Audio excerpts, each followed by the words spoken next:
May I also ask, the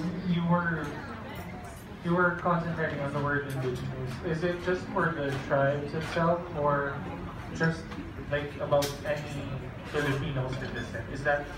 That's what I'm understanding from Yes. what you mentioned earlier. Yeah, thank you for the question. Ito, kailangan din maintindihan ng mga leaders, lalong-lalo na yung mga ALIF campaign managers natin, ano? The question is the party limited to representing the sector of indigenous, if I understand the question Yes. correctly? Tama ba?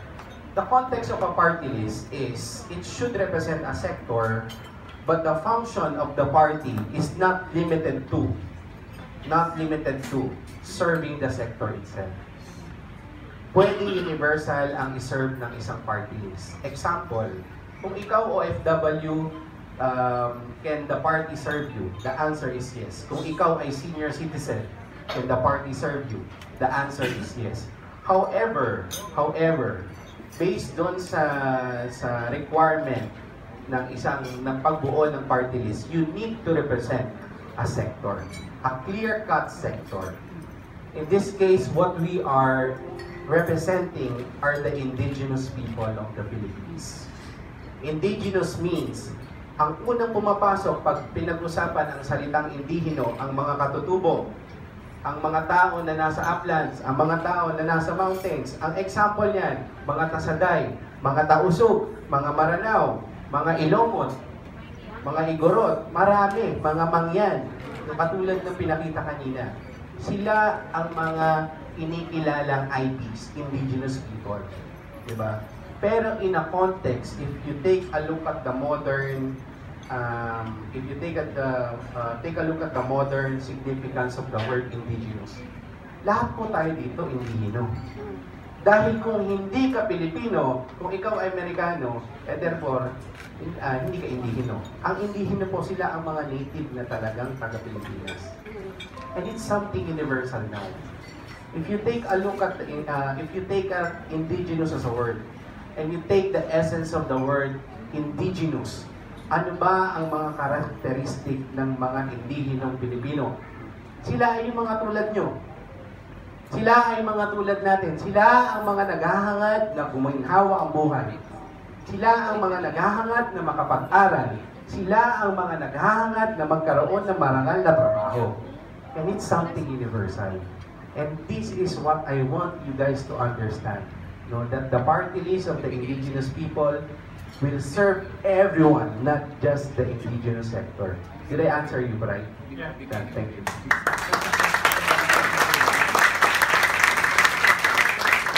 My last question is about, of course, your previous record. What has the party been able to push for? I mean, of course, if you're a congressman, you're reputable to actually make laws, and that's like the primary function. What have you pushed for, and what have you offered as far as the party list is concerned?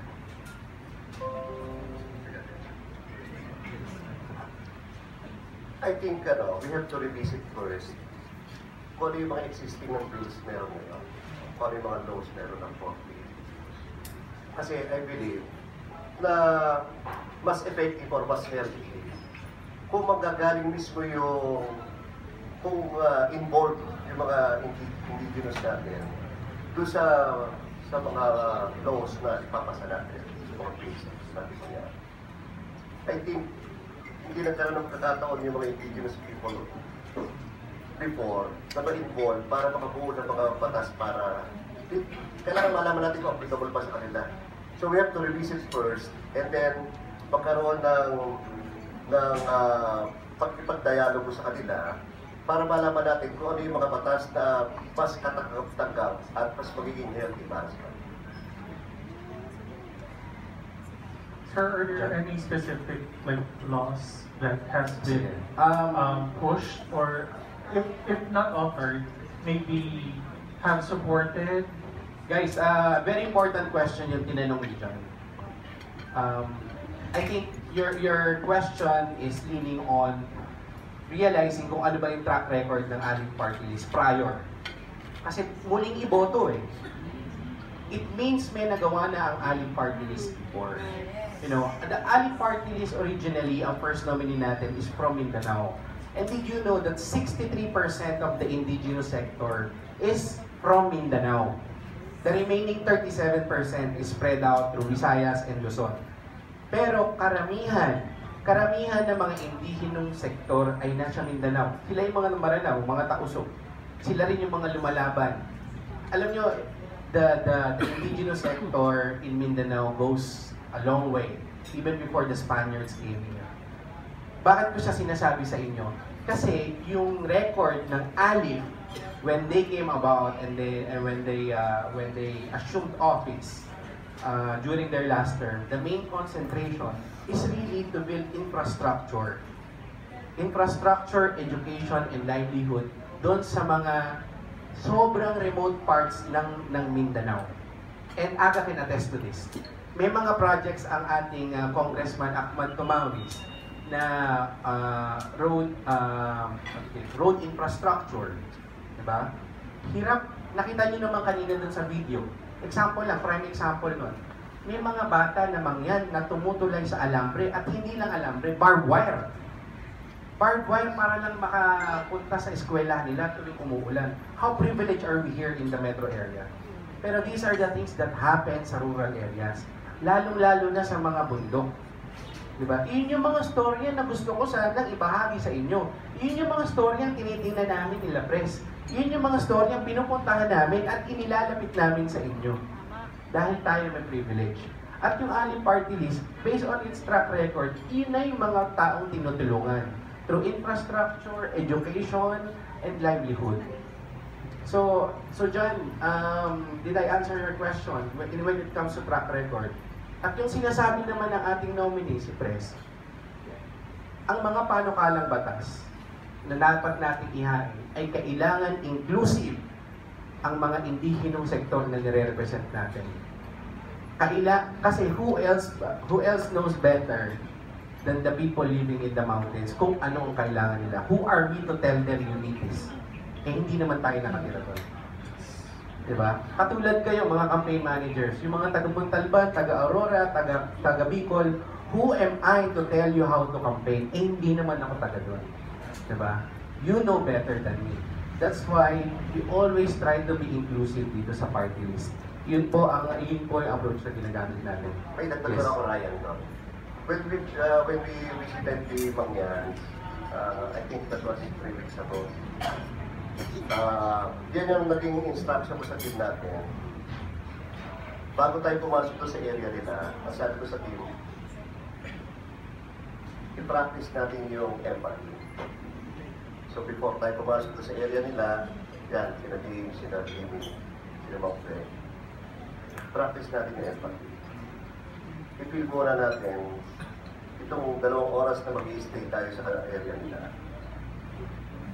Ilagay mo muna yung sarili mo sa kanila. Kasi hindi mo mararamdaman ang hirap ng buhay na pinagdadaanan nila kung pumunta ka lang doon para bisitahin at tingnan po ang sitwasyon meron sila. Kailangan ramdamin mo kung ano yung mga pinagdadaanan nila at ibilak mo muna yung sarili mo for the next 2 hours na mag-i-stay tayo. Para malaman mo kung ano yung araw-araw na buhay na meron sila. So parang mas mahirap kasing tumulong sa isang sektor o sa isang individual kung hindi mo na-feel kung ano yung pinanggagalingan nila.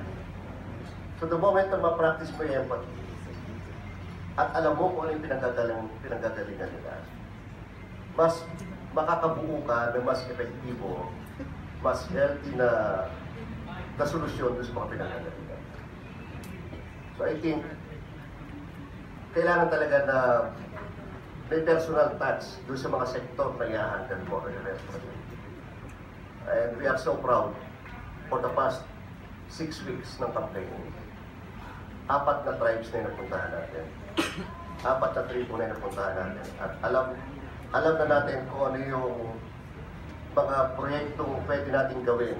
Sabi nga sa team natin, kung ano man mangyari kalabasan ng campaign na to, tuloy ang pagtulong ng ALIF, ng Territorial Corporation sa mga kababayan natin, mga